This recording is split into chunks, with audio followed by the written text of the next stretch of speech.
Chapter 1. Before the door closed.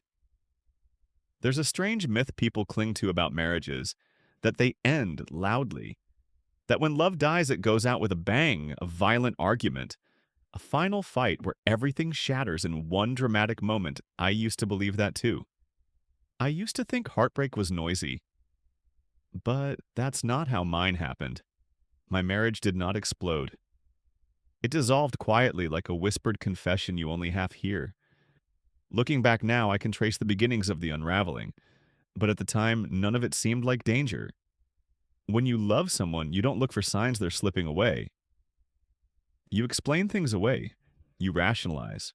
You trust. And trust is a beautiful thing. It's also a blindfold. When Elise and I first married, everything felt full of promise. She was one of those rare people who carried joy around with her naturally. She walked into a room and energy shifted. People smiled. More conversations brightened. She had a laugh that bubbled up from somewhere real, not the polite surface-level amusement most people fake. And she chose me. I never stopped being grateful for that. Our early years were full of small, golden moments. Things we never thought to cherish, because we assumed they'd last forever. Lazy mornings tangled in sheets, long walks after dinner, late-night grocery store runs where we'd buy snacks we didn't need, simply because it made us feel like kids again. Life wasn't perfect, but it felt right. I worked long shifts at the hospital. Tiring shifts.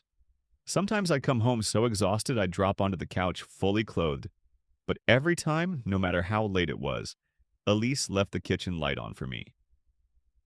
That soft yellow glow spilling into the hallway told me something simple and profound. You're not alone. Someone is waiting for you.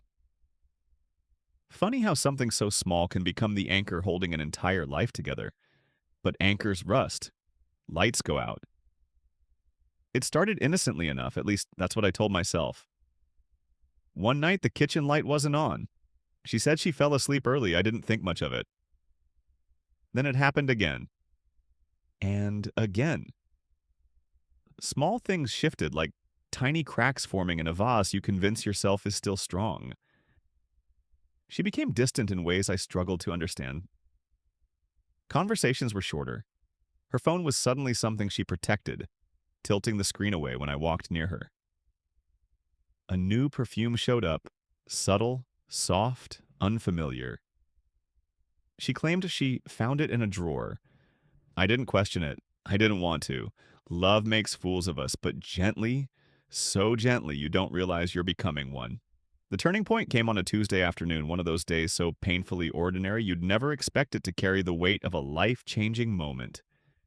A storm knocked out the power at the hospital, and my supervisor sent us home early. I remember thinking, maybe this is a sign. Maybe we need time together. I planned to surprise Elise. Maybe cook something. Maybe talk. Maybe feel close again. I didn't expect the surprise to be mine. The front door was unlocked. That should have been nothing, but something about it made the hairs on my arms stand up. I pushed the door open. Inside, I heard laughter. Elise's voice, light and bright, and another voice. A man's. Lower, confident, too comfortable. I froze. The living room looked completely normal. Her cup of tea sat on the table. A blanket rested neatly along the couch. The world didn't look broken. But then I saw them, in the reflection of the hallway mirror. His hand on her waist. Her face tilted up toward him. That smile, a smile she hadn't given me in months. My heart didn't shatter. Not then. It simply paused, suspended between disbelief and truth. Elise saw me first. Her expression collapsed. The man stiffened beside her. I felt like an intruder in my own home. What's going on? I asked, though the question didn't need an answer. Her voice broke immediately. Apologies poured from her mouth, messy, incomplete, frantic. The man muttered something and moved away from her. I felt detached, like I was watching someone else's life fall apart. I wish I could say I yelled. I wish I could say I stormed out, but I didn't do any of that. I stood there, numb, trying to breathe as the truth wrapped itself around me like cold steel. People think betrayal is fire, but mine was ice. I didn't see flames, I saw frost creeping over everything I thought was solid. Chapter 2. The Weight of Stupid Choices. There's a silence that follows betrayal, a suffocating, heavy silence that presses against your chest until every breath feels like an apology. You never needed to give. Elise told me what happened was a mistake. A stupid mistake. A moment of weakness?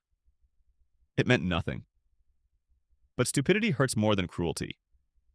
Cruelty is intentional. Stupidity is careless. Cruelty says, I wanted to hurt you. Stupidity says, I didn't think of you at all. The man's name was Aaron, her co-worker. Someone she had known for less than a year. He flirted with her, she flirted back. One careless moment stacked on another until the tower collapsed. She said it started with a joke. Some offhand comment he made about her hair.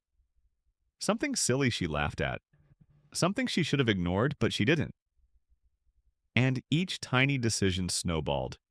A joke turned into a compliment.